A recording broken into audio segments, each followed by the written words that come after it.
great accountability always starts with clear expectations. And in your business, you really need to think about how you need to get all the way to the nth level of detail. How do you answer the phone in your business? Do you use your name when you answer the phone? Hi, this is Dan. Can I help you? That's a training piece. And once people know that, they're now trained, they know how to deliver it, and now you need to hold them accountable to make sure they do that consistently every time, because that's what great businesses do. They are consistent in how they deliver their service, and they're consistent in how they deliver their products. So this is a step that we find when we do consulting and work with companies. A lot of them haven't gone to this level of detail to understand what they actually expect from their employees.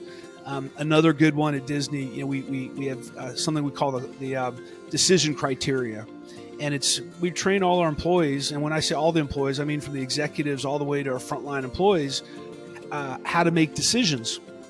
You always think about safety first. You never put safety in jeopardy for yourself, your fellow employees, or your customers. Once you've thought about safety, then you use courtesy as the next decision-making point. Be nice to people, help them out, be friendly.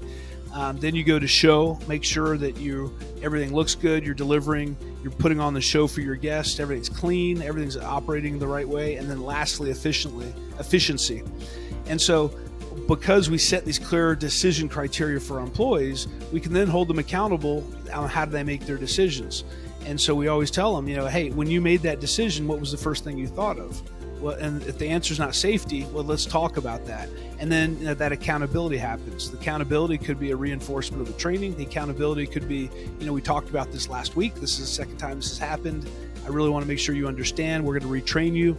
The accountability could be, this is the 5th time we've talked about it, and you're now going to get a reprimand for this. So there's different levels of follow-through accountability.